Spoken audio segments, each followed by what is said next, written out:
Se você é pai ou mãe, com certeza já teve ou até mesmo tem aí muitas dificuldades e dúvidas na educação do seu filho, né? E para te ajudar com isso, Bem Assim vai iniciar, a partir de hoje, uma série de entrevistas com a psicóloga Nielke Nóbrega sobre o que é preciso saber para cuidar dos filhos.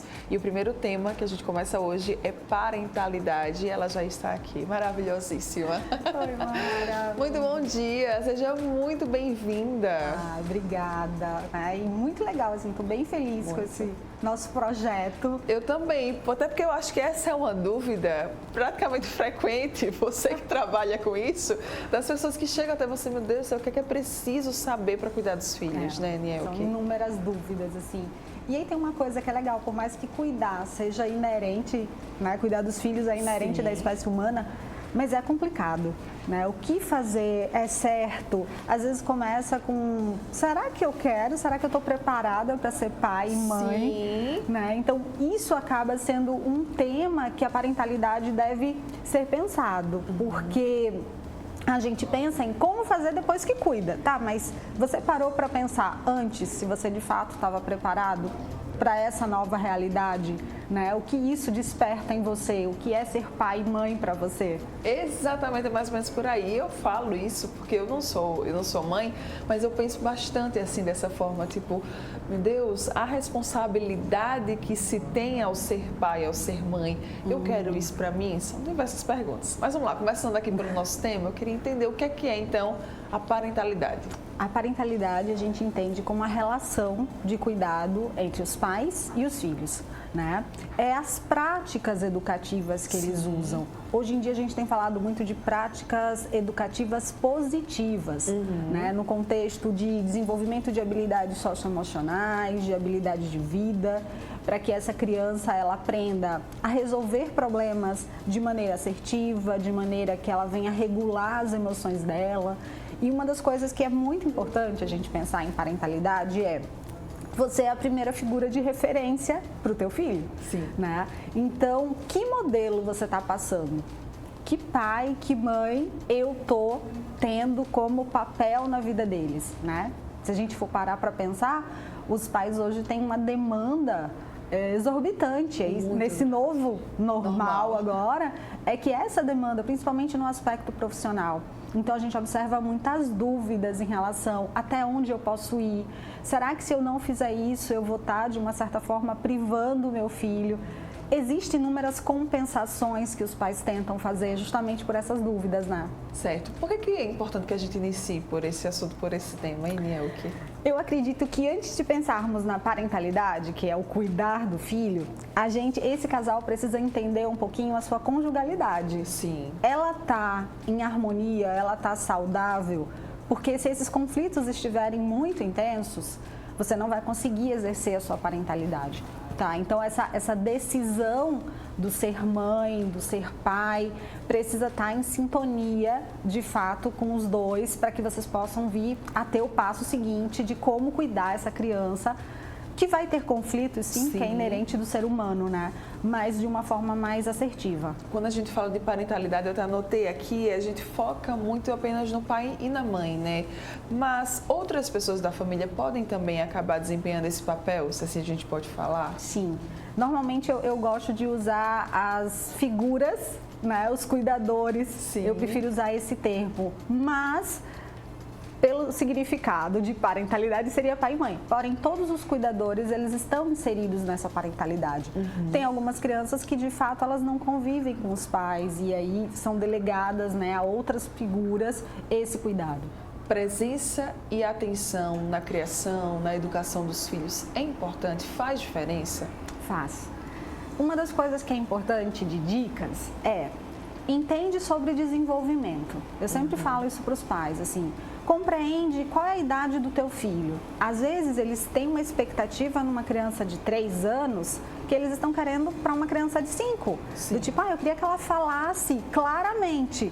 Ok, mas assim, ela vai falar água sem a pontuação, sem a correção, né? Porque ela só tem 3 anos. Exato. Né? Então, a prática de cebolinha vai ser comum para umas crianças de trocar letras, né?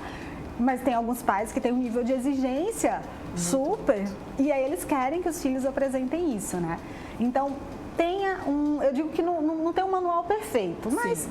vai num blog, vai numa livraria e dá uma olhadinha naquele livro que diz, o que é que eu espero para criança até 3 anos, até 5. Isso já ajuda. E o que é a base é o afeto. Tá? A gente não tem como correr disso. Uma parentalidade positiva, né? uma educação saudável, que vai ser melhor para o meu filho, está baseado nessa base de afeto, de apego seguro. Então, uma criança que recebe aconchego, que recebe carinho, que recebe cuidado.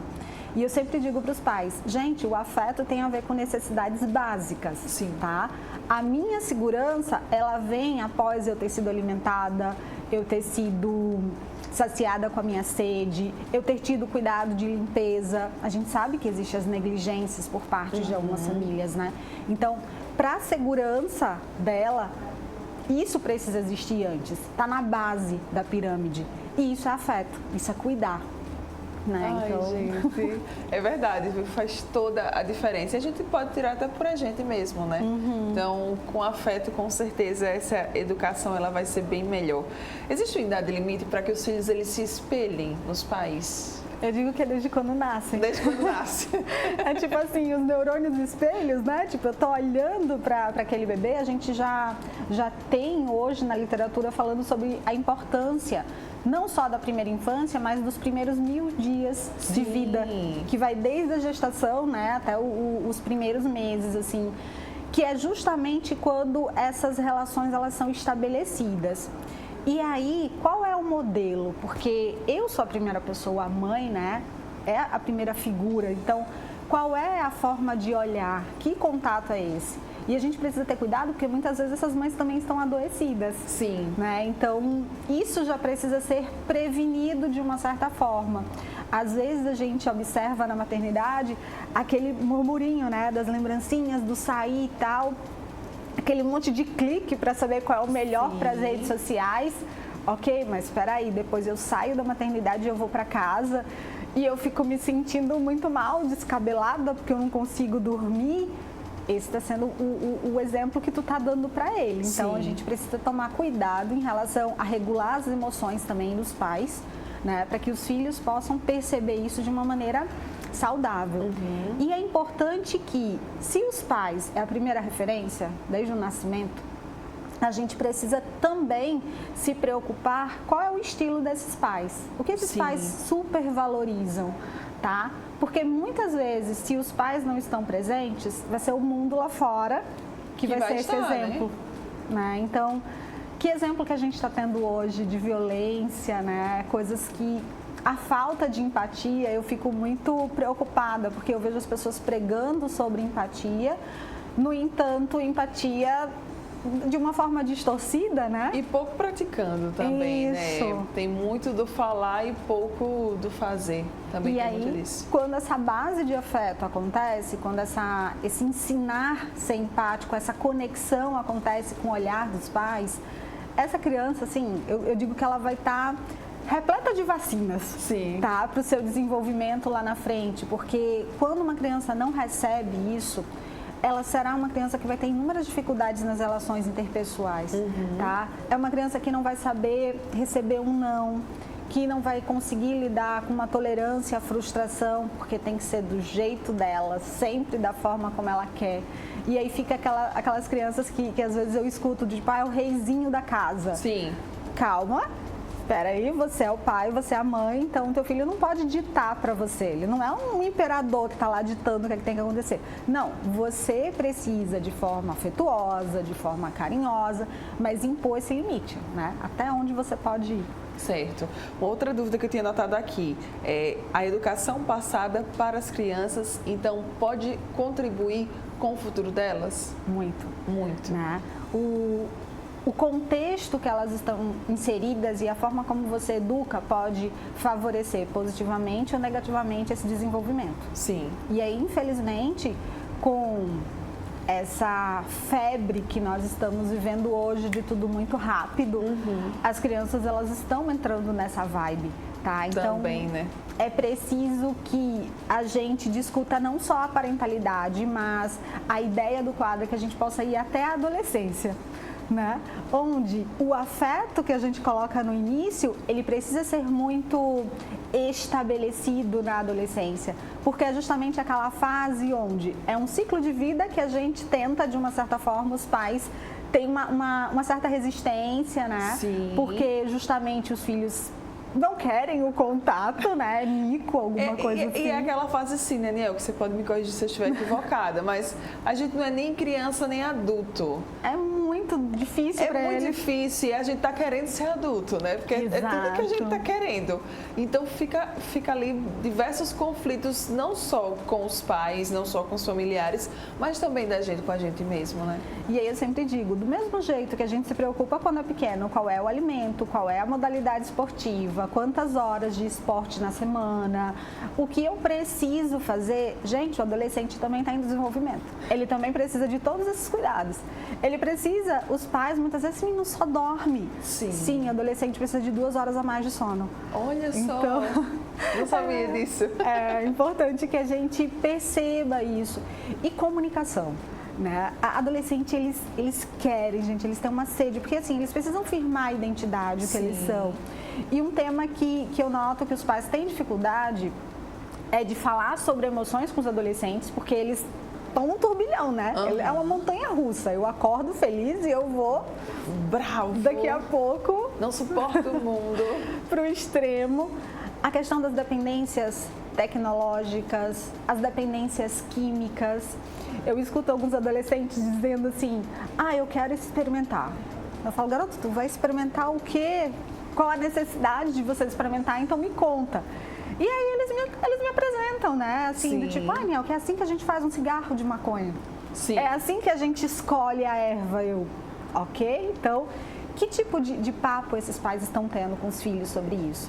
E uma outra coisa que eu achei muito bonitinho recentemente com os meus adolescentes foi a necessidade deles de falarem de sexualidade. Sim. Né? Ainda é um tema muito tabu na família. É muito velado, né? E aí eu digo, pai, mãe, olha, vocês se tornaram pais como? Né? A gente não tem, a gente tem que tirar um pouquinho esse mito. Ok, a gente sabe que não tem mais cegonha, mas você tem que ensinar para eles como é que acontece de uma forma clara, de uma maneira informativa, né? Que a gente busque evidências do que é correto, mas enfim, esses garotos precisam saber, essas meninas precisam saber, até para se prevenir. E eu acho que é tão melhor quando a gente conversa com o pai, com a mãe, né? Você falou sobre segurança, né? Que os pais, eles passam isso para os filhos. Então, que essa segurança, ela também seja constante, né? E siga até esses momentos da vida em que a gente realmente está crescendo, né, Nielke? E firmando a identidade, né? Exato, é mais ou menos por aí. Entender os limites dos filhos também é algo importante quando a gente fala dessa relação aí de parentalidade. Sim. É preciso entender os limites dos filhos e os pais entenderem os limites deles também. A parentalidade, eu digo sempre que é uma troca. Muitas vezes é até onde eu estou respeitando o limite do meu filho, mas até onde o meu filho está me respeitando. Né? Teve uma mãe esses dias que eu achei assim, uma coisa, né? A filha disse, não, eu não quero a minha foto exposta nas redes sociais. Sim. Tipo no WhatsApp da mãe, era a foto dos filhos. E aí a mãe disse que foi uma polêmica em casa e ela tirou a foto. E a mãe não tem mais foto no perfil do WhatsApp. Eu falei, olha, eu entendo. Ela disse, mas ela disse que eu tinha que respeitar o direito dela, exatamente o termo que você usou. Né? E eu falei, tá, mas a sua filha tem o quê? 9 anos, né? Você respeitou o direito dela, mas ela respeitou o seu direito? Que tal se você fizesse para ela uma proposta do tipo, filha, será uma foto da família inteira? Eu, você, teus irmãos e o seu pai. Essa será a minha foto de perfil. Você tem o direito de não querer. Tudo bem, se você não quiser que a mãe coloque no Instagram, Facebook, nas redes sociais de uma forma geral, tudo bem. Mas é o meu Instagram, ou melhor, é o meu WhatsApp, eu tenho direito de ter uma foto de perfil da minha família. Então, é algo que a gente precisa. E nesse caso, eu orientei essa mãe, eu falei, por mais que seja difícil, tu vai ter que impor um limite, você tem esse direito também. A tua filha não pode ditar para você o que ela quer. Posta, não posta. Pode, não pode. Tem que ser assim ou tem que ser assado, né? Comenta do jeito que eu tô dizendo. Ok, a tua filha tem 9 anos, você tem 45 anos. É experiência de vida. O que te motiva a fazer exatamente o que ela está dizendo, né? Bons questionamentos, viu? Você está falando aí sobre conversa, comunicação, diálogo, tudo isso é essencial nessa relação pai, mãe, filho, filha? Sim. Se a gente não tiver uma comunicação, o conteúdo, a forma, né? Se isso for inerente dentro dessa relação, né? Da educação dos pais e filhos, do cuidar dos filhos, faz toda uma diferença. Só que a gente precisa ter cuidado. É uma comunicação, mas uma comunicação assertiva. Porque tem aqueles pais que vão calado, tipo, ok, meu filho tá certo, eu passei do limite, então eu vou aceitar o que ele tá dizendo. E vai ter aqueles pais que vão explodir, então eles vão dos dois polos. E aí isso também não vai funcionar, não vai ser legal. Então, o assertivo, ele respeita o direito do outro, mas ele também respeita o seu direito. Né? É mais fácil a gente, é mais aconchegante. Eu falo do afeto, do apego, de acolher, de aconchegar. Ok, mas quando eu me calo e quando eu agrido, eu não estou sendo aconchegante, eu não estou sendo uma pessoa saudável para o outro, né? E aí é que eu entro já com essa pergunta aqui sobre esses pais autoritários, né? Esses pais que não têm uma conversa, que não conseguem se comunicar. Tudo isso vai acabar influenciando também na questão psicológica dessas crianças lá no futuro? Sim, na verdade a gente tem alguns estilos de pais, né? Tem o autoritário, tem o negligente, e aí eu falo que o equilíbrio desses seria o pai autoritativo. Eu não estou falando de pai autoritário, eu estou falando de um pai autoritativo que diz que não pode, mas ele fala com afeto. É aquele pai e aquela mãe que vai chegar na altura do filho para conversar com ele. Sim. E aí aquele pai também do adolescente que está lá com 1,90, ele fala, filho, baixa aí um pouquinho também para poder ficar junto contigo. É esse nível, sabe, de limite com afeto. Então, o estilo autoritativo é o estilo que a gente deve tentar disseminar entre os pais, entre os cuidadores. Certo. E quando a gente fala daqueles que ignoram os maus comportamentos ali daquela criança, isso é bom, isso é ruim, é bom ignorar mesmo, não é bom chegar, sentar e conversar, porque talvez se eu ignorar isso pode trazer consequências ruins lá na frente. Isso acaba entrando em um estilo de pai negligente ou um estilo de pai que a gente chama de indulgente. Sim. E aí isso traz sérias consequências para essas crianças. Então, não é legal reproduzir isso, né? A gente precisa colocar os limites, saber até onde pode ir. Eu falo que não é punir a criança, mas eu não posso permitir que ela faça tudo o que ela quer. Ela tem que saber que existem limites, que existem regras. E se os pais, que são as primeiras figuras, né, que estão lá apresentando e que amam e que cuidam, se eles não fazem isso, imagina como é que o mundo lá fora, a sociedade, vai fazer de uma maneira qualquer, sem nenhum cuidado, sem nenhuma precaução. Pois é, e aí a gente sempre se pergunta, né? Quais são as pessoas que nós estamos formando para o futuro? Por isso que é tão importante a gente ter aqui esse bate-papo, ter esse momento. Conhecer o desenvolvimento da criança, Niel, que você falou sobre isso logo no comecinho, né, da entrevista. Auxilia, então, nesse processo educacional, pegar lá o livro mesmo e saber, a criança de 3 anos, ela sabe falar normalmente? Isso. Exato, como, poxa, eu posso pedir para o meu filho tirar o pratinho da mesa e colocar lá na pia, na cozinha? Pode, você deve fazer isso. Por que teu filho deve deixar o copo espalhado pela casa, né? Ele pode pegar o pijama e colocar? Sim, a idade dele já permite.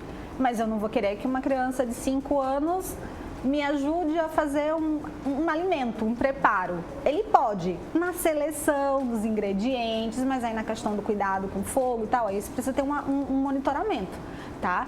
É claro que a gente precisa sempre também, eu sempre falo para os pais, nem todas as crianças, elas têm o mesmo tempo. Sim. Cada uma tem o seu tempo de apresentar. Então, mas será que ele não é normal? Será que ele tem algum problema? Pode ser que seja um atraso, por uma falta de estímulo, por ser o tempinho dele, o jeito dele. E também pode ser que seja realmente uma característica de algum transtorno, de algum déficit cognitivo, de alguma coisa que essa criança de fato tenha, né? E aí precise ser tratado, identificado. Quando esses pais eles são muito atentos, eles percebem quadros clássicos de crianças autistas. Sim. Eu falo sempre de desenvolvimento para eles, porque eu digo, olha, algo que é muito esperado numa criança de 2 anos, regular, típica, não é numa criança autista. Né? Então, eles apresentam algumas dificuldades, assim, uma coisa simples é a interação do olhar, né? Que eles é meio que perdido, é uma coisa parada, tá? É uma interação que não acontece. Então, são características bem simples que, às vezes, se você tiver um pouquinho mais atento, e aí, às vezes, os pais não leem sobre isso. Eu falo que é muito importante. Eu gosto essa aqui, 3 anos eu espero isso, 4 anos eu espero. Os medos, o medo de escuro, o medo de bicho-papão, né? O da loira do banheiro, dependendo da idade, enfim. Tudo isso faz e por aí parte. vai, né? Para a gente fechar, Niel, linguagem. Saber adaptar a nossa linguagem ou tentar, pelo menos, fazer isso vai ajudar também aí nessa questão da parentalidade? Ai, muito. Muito. Né? É uma tarefa que não é fácil, como eu disse, por mais que nós, né, tenhamos isso, foi herdado. Mas se fizermos de maneira saudável, essa construção desse desenvolvimento, tu vai poder ver esse brilho lá no teu filho, lá na frente. Então, a linguagem é muito importante, né? Uma linguagem que o pai também precisa perceber, ele tá bravo, ele tá estressado, Sim. Não vai dar bronca naquele momento. Respira, a gente não pede para respirar de vez em quando até 10? Né? Respira, conta até 10. Se não for necessário, eu não consigo até 10, vai até 1000, não tem problema, né? Mas Só conta. Só fala quando você de fato estiver estabilizado e você consiga passar essa fala de uma maneira que não venha magoar. Porque muitas vezes a gente nem fala, né? A gente já olha com aquela... E a gente já se recolhe, o filho já se recolhe, né? O outro foi esmagado, né? Só com um olhar, assim. Então, é importante que a gente tenha um certo cuidado atencioso com a comunicação, com os nossos gestos. Ok. 3 principais dicas quando a gente fala de parentalidade. Entender desenvolvimento, Tá. o que é esperado para cada fase. Entender que o afeto é a base. E antes de desenvolvimento e afeto, esse casal parar para pensar na sua conjugalidade. Isso vai fazer toda a diferença na parentalidade, né? Essa escolha, eu quero ser pai e mãe, mas eu tô com tantos conflitos conjugais, então isso vai implicar, antes mesmo desse bebê nascer, trilhões de problemas. Pois é, e tem muita gente que faz isso, né? Achando que essa é uma Achando solução. que vai ser a solução aí para essa relação, para esse casamento, né? E às vezes nem é. Às vezes você pode estar prejudicando totalmente uma pessoa que é inocente, que está vindo aqui ao mundo sem saber de nada aí do que está acontecendo, viu? É bom ficar bastante atento. Então, antes de ser pai e mãe, né? Vamos pensar Vamos pensar, vamos ter certeza disso. É isso que eu quero. Niel, meu amor, sempre maravilhosa. Muito obrigada pela sua presença aqui com a gente, por ter topado, por ter iniciado aqui essa série de entrevistas que eu tenho certeza que muitos papais e mamães que nos acompanham estão adorando e vão gostar muito mais ainda. Continuem acompanhando aqui a gente, porque aí nos próximos dias vem mais, viu? Vem muito mais conteúdo para vocês. Eu que agradeço, Mara. Maravilhoso. Contatos, redes sociais, vamos falar, né? E o pessoal Sim. que gostou do papo. Vocês podem acessar na Piscine Elquinóbrega. Eu estou preparando um material bem legal. Cada série de debate que nós tivermos aqui, então acessem lá e aí algumas dicas vão estar aparecendo. Muito bem. Então, Piscine Elquinóbrega, vai lá para você ficar muito mais ciente de todas as formações. Obrigada, Niel, mais uma vez maravilhosa. Parabéns pelo trabalho, tá? Vamos agora para um rápido intervalo comercial. Daqui a pouco estaremos de volta. Não sai daí.